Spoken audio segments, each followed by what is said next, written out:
William कोडी। जैसा कि आप चित्र में देख सकते हैं, ये है विलियम बफेलो बिल कोडी। संभवतः पोनी एक्सप्रेस के किसी भी अन्य सवार से अधिक विलियम कोडी, जिसे बफेलो बिल के नाम से भी जाना जाता है, पोनी एक्सप्रेस की किंवदंती और लोक कथाओं का प्रतीक है। चाहे वह तथ्य हो या कल्पना, पोनी एक्सप्रेस सवार के रूप में युवा कोडी के साहसिक कारनामों के बारे में कई कहानियां बताई गई हैं। हालांकि उनके वृत्तांत मनगढ़ंत या अतिशयोक्तिपूर्ण हो सकते हैं। 15 साल की उम्र में कोडी पश्चिम से कैलिफोर्निया जा रहे थे जब रास्ते में उनकी मुलाकात पोनी एक्सप्रेस एजेंटों से हुई और उन्होंने कंपनी के साथ अनुबंध पर हस्ताक्षर किए। कोडी ने कई वे स्टेशनों के निर्माण में मदद की। इसके बाद उन्हें एक राइडर के रूप में नियुक्त किया गया और उन्हें जूल्सबर्ग की टाउनशिप से 45 मील यानी 75 किलोमीटर की छोटी डिलीवरी रन दी गई, जो पश्चिम में स्थित थी। कुछ महीनों के बाद उन्हें व्योमिंग में स्लैड डिवीज़न में स्थानांतरित कर दिया गया, जहां कहा जाता है कि उन्होंने रेड बर्ड्स स्टेशन से रॉकी रिज स्टेशन तक सबसे लंबी नॉन स्टॉप यात्रा की। और जब उन्हें पता चला कि उनका राहत सवार मारा गया था, 322 मील यानी 518 किलोमीटर का यह रास्ता 21 घंटे और 40 मिनट में पूरा हुआ और 21 घोड़ों की आवश्यकता थी। एक अवसर पर जब उसके बारे में कहा जाता है कि वह डाक ले जा रहा था, तो वह अनजाने में एक भारतीय युद्ध दल में भाग गया, लेकिन भागने में सफल रहा। कोडी शुरुआती पश्चिमी इतिहास के कई महत्वपूर्ण अध्यायों के लिए मौजूद थे, जिनमें सोने की भीड़, रेल मार्गों का निर्माण और महान मैदानों पर मवेशी चराना शामिल था। गृह युद्ध के बाद जनरल फिलिप शेरिडन के नेतृत्व में सेना के लिए एक स्काउट के रूप में उनके करियर ने उन्हें उपनाम दिलाया और एक फ्रंटियर्स मैन के रूप में उनकी कुख्याति स्थापित की। अब हम जानेंगे पोनी एक्सप्रेस में काम करने वाले रॉबर्ट हसलाम के बारे में। जैसा कि आप फोटो में देख सकते हैं, ये है बाद के वर्षों में Pony Bob Haslam. Pony Bob Haslam Pony Express के सबसे बहादुर, साधन संपन्न और सबसे प्रसिद्ध सवारों में से एक था। उनका जन्म जनवरी 1840 में लंदन, यूनाइटेड किंगडम में हुआ था और वह किशोर अवस्था में संयुक्त राज्य अमेरिका आ गए थे। हसमाल को बोलीवार रॉबर्ट्स द्वारा काम पर रखा गया था। उसने स्टेशनों के निर्माण में मदद की और उसे लेक ताहो के शुक्रवार के स्टेशन से पूर्व में 75 मील 111 किलोमीटर फोर्ट चर्चिल के पास बकलैंड के स्टेशन तक मेल चलाने का काम दिया गया।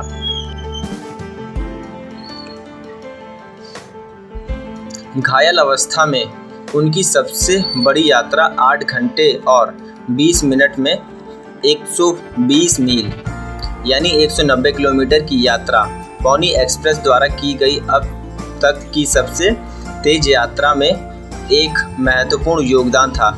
मेल में लिंकन का उद्घाटन भाषण था। 1860 में भारतीय समस्याओं के कारण हसलाम को रिकॉर्ड तोड़ सफलता मिली। उन्हें शुक्रवार के स्टेशन पर पूर्व की ओर जाने वाली संभवतः सैन फ्रांसिस्को से 10 मई की मेल प्राप्त हुई थी। जब वह बैकलैंड स्टेशन पर पहुंचा तो उसका राहत सवार भारतीय धमकी से इतना भयभीत हो गया कि उसने डाक लेने से इनकार कर दिया। हसलाम बिना आराम किए 190 मील यानी 310 किलोमीटर की दूरी के लिए स्मिथ क्रीक तक मेल ले जाने के लिए सहमत हो गया। 9 घंटे आराम के बाद वह पश्चिम की ओर जाने वाली मेल के साथ अपने मार्ग पर वापस चला, जहां कोल्ड स्प्रिंग में उसने पाया कि भारतीयों ने उस जगह पर छापा मारा था, जिससे स्टेशन कीपर की मौत हो गई और सारा स्टॉक भाग गया। सफर पर अंत में वह बैकलैंड स्टेशन पहुंचे, जिससे 380 मील यानी 610 किलोमीटर की यात्रा रिकॉर्ड पर सबसे लंबी हो गई। पॉनी बॉब ने गृह युद्ध के बाद वेल्स फार्गो एंड कंपनी के लिए एक राइडर के रूप में काम करना जारी रखा। 50 की उम्र तक अमेरिकी सेना की खोज की और बाद में अपने अच्छे दोस्त बफेलो बिल कोडी के साथ चीफ सिटिंग के आत्मसमर्पण के लिए बातचीत करने के लिए एक राजनयिक मिशन पर गए। दिसंबर 1890 में बुल वह सार्वजनिक चर्चा में आते जाते रहे, लेकिन 1912 की सर्दियों में शिकागो में उम्र 72 वर्ष गहरी गरीबी में स्ट्रोक से पीड़ित होने के बाद उनकी मृत्यु हो गई। बफेलो बिल ने शिकागो के सुदूर दक्षिण की ओर माउंट ग्रीनवुड कब्रिस्तान 111 स्ट्रीट और सैक्रामेंटो में अपने दोस्त के समाधि स्थल के लिए भुगतान किया। अब जानेंगे जैक कैटली के बारे में। जैसा कि आप चित्र में देख सकते हैं, ये हैं जैक कैटली, पॉनी एक्सप्रेस के सवार। जैक कैटली को 19 साल की उम्र में एस लुइस ने अपने डिवीज़न के लिए काम पर रखा और मैरिसविले से बिग सैंडी तक भागने के लिए कहा था। वह उन लोगों में से एक थे जिन्होंने पॉनी एक्सप्रेस के अस्तित्व के पूरे 19 महीने के दौरान इसकी सवारी की।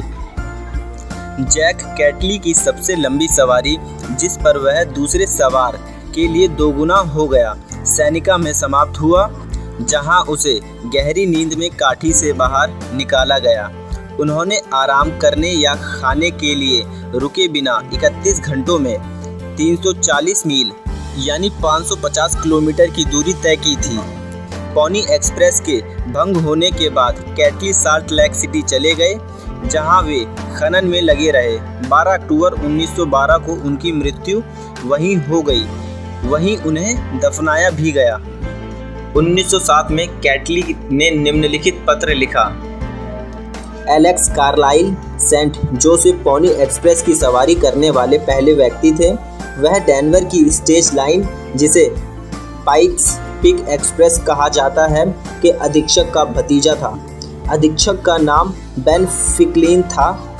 कार्लाइल एक क्षीण व्यक्ति था और कठिनाइयों को बर्दाश्त नहीं कर सका और लगभग 2 महीने के परीक्षण के बाद सेनावृत्त हो गया और सेनावृत्त होने के लगभग 6 महीने के भीतर उसकी मृत्यु हो गई।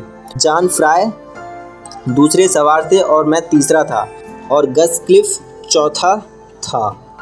मैंने बिना रुके सबसे लंबी यात्रा की। केवल घोड़े बदलने के लिए इसे 300 मील बताया गया था और 24 घंटे के भीतर कुछ मिनटों के में किया गया था।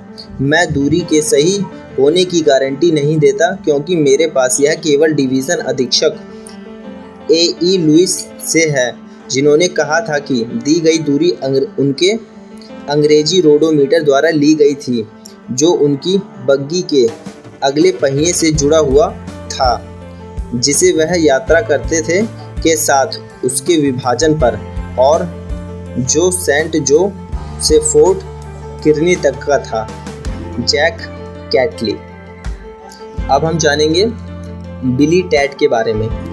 बिली टैट 14 वर्षीय पॉनी एक्सप्रेस सवार था, जो रूबी वैली के पास नेवादा में एक्सप्रेस ट्रेल पर सवार हुआ था। 1860 के पायूट विद्रोह के दौरान घोड़े पर सवार पायूट इंडियंस के एक बैंड ने उनका पीछा किया था और उन्हें कुछ बड़ी चट्टानों के पीछे की पहाड़ियों में पीछे हटने के लिए मजबूर किया गया था, जहां उन्होंने खुद मारे जाने से पहले गोलीबारी में अपने 7 हमलावरों को मार डाला था।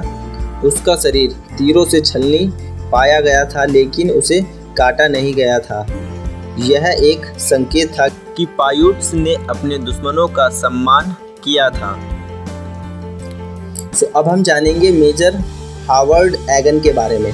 मेजर हावर्ड एगन का फोटो सी 1860 का दशक। मेजर हावर्ड एगन 1830 के दशक की शुरुआत में अपने माता पिता के साथ आयरलैंड से संयुक्त राज्य अमेरिका चले गए। मैसाचुसेट्स में रहते हुए वह Church of Jesus Christ of Latter Day Saints, जिन्हें मार्मन्स के नाम से भी जाना जाता है, में शामिल हो गए। वह 1847 की पायनियर पार्टी के साथ थे, जिसने पश्चिम से आधुनिक साल्ट लेक सिटी यूटा तक की यात्रा की। पोनी एक्सप्रेस की शुरुआत में उन्हें साल्ट लेक सिटी से रॉबर्ट क्रीक तक डिवीज़न का अधीक्षक नियुक्त किया गया था, जो वर्तमान नेवादा में है। जब अन्य लोग सवारी नहीं कर सके तो ईगन ने भर दिया। पोनी एक्सप्रेस के बाद उन्होंने भाग लिया और यूटा में अदालत प्रणाली में शामिल हो गए। तो चलिए बढ़ते हैं अपने अगले पॉइंट की तरफ।